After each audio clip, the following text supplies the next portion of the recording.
Hello' everyone, মোৰ আন এটা ভিডিঅ'লৈ আপোনালোক আটাইকে স্বাগতম জনাইছোঁ। ঠাণ্ডা দিন আহিলেই আমাৰ আচাৰ খাবলৈ বৰকৈ মন যায়। তাতে আকৌ জলকীয়াৰ আচাৰ সঁচাকৈ বহুতেই বেছি ভাল লাগে।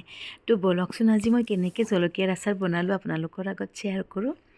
এয়া মই জলকীয়া লৈছোঁ, চাওক। জলকীয়াটো মই এনেকৈ সৰু সৰুকৈ কেঁচিৰে কাটি লৈছোঁ। আপোনালোকে কেঁচিৰে কাটিব, তেতিয়া হাতত জ্বলা নালাগে, নহ'লে বহুত জ্বলা লাগে ন। সেইকাৰণে মই কেঁচিৰে কাটি লৈছোঁ, এনেকৈ চাওক সৰু সৰুকৈ কাটি লৈছোঁ। এইফালে মই লৈছোঁ এচামুচ পাঁচফোৰণ আৰু ইয়াতে মই লৈছোঁ 4 চামুচ সৰিয়হ। এতিয়া মই পাঁচফোৰণ আৰু সৰিয়হখিনি এখন কেৰাহীত ধুনীয়াকৈ ভাজি লৈছোঁ। এয়া চাওক, এইখিনি মই ধুনীয়াকৈ ভাজি ল'ম। বহুত বেছি ভাজিব নালাগে, বেছিকৈ ভাজিলে নহ'লে সৰিয়হখিনিৰ ৰংটো চেঞ্জ হৈ যাব আৰু আচাৰখিনি তিতা লাগিব। সেইকাৰণে অকণমান কেঁচা ভাৱটো মাৰি ল'ব। এনেকৈ 1 মিনিটমান ভাজি ল'লেই হৈয়ে যাব। অকণমান কম জুইত ভাজিব। ভাজি এনেকৈ এইখিনি এয়া চাওক, মই দেখুওৱা নিচিনা এনেকৈ ভাজি ল'ব। আৰু এতিয়া এইফালে মই কুটি থোৱা জলকীয়াখিনিত দি দিছোঁ নিমখ। এয়া চাওক, নিমখ দি দিছোঁ মই ইয়াতে 4 চামুচ আৰু লগত মই দি দিছোঁ হালধি। এটা কথা মনত ৰাখিব, জলকীয়াখিনি আপোনালোকে ধুই প্ৰথমতে ভালদৰে কাপোৰ এখনেৰে মচি ল'ব, নহ'লে কিছু সময় ৰ'দত দি পানীখিনি একেবাৰে নোহোৱা কৰি দিব। নহ'লে পানী থাকিলে এই আচাৰটো অতি সহজে নষ্ট হৈ যায়। সেইকাৰণে পানীৰ পৰা ইয়াক এভইড কৰিব। মই অকণমান এইখিনি কাপোৰেৰে মচি লৈছোঁ আৰু কুটি লোৱাৰ পিছত মই কিছু সময় ফেনৰ তলত দি দিছিলোঁ। এতিয়া চাওক, মই মছলাখিনি এনেকৈ আধা পিয়াকৈ চাওক, গোটেই মিহিকৈ মাৰি নল'বা মছলাখিনি, আধা পিয়াকৈ মাৰি লৈছোঁ। আৰু এইখন কেৰাহী গৰম কৰি মই ইয়াতে দি দিছোঁ সৰিয়হ তেল। এয়া চাওক, সৰিয়হ তেল দিছোঁ। এইটো আচাৰত বহুত বেছি তেলো দৰকাৰ নহয়। এতিয়া চাওক, মই জলকীয়াখিনিত পিহি লোৱা মছলাখিনি দি দিছোঁ।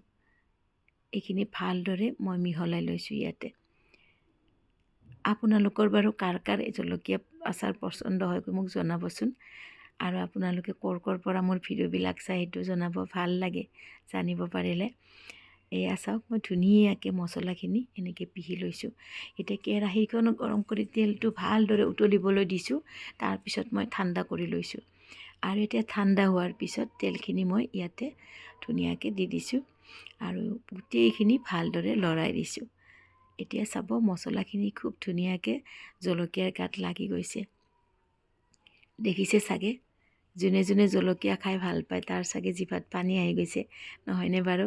মই কিন্তু বহুত জলকীয়া নাখাওঁ, তথাপিও এনেকুৱা আচাৰ খাব পালে অকণমান খাব পাৰোঁ।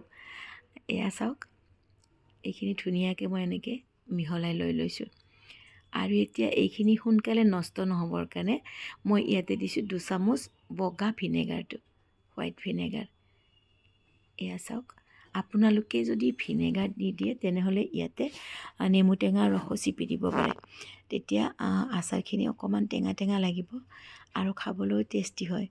মই কিন্তু ভিনেগাৰে ব্যৱহাৰ কৰিছোঁ। এয়া চাওক, এতিয়া আমাৰ আচাৰখিনি ধুনীয়াকৈ ৰেডি হৈ গৈছে।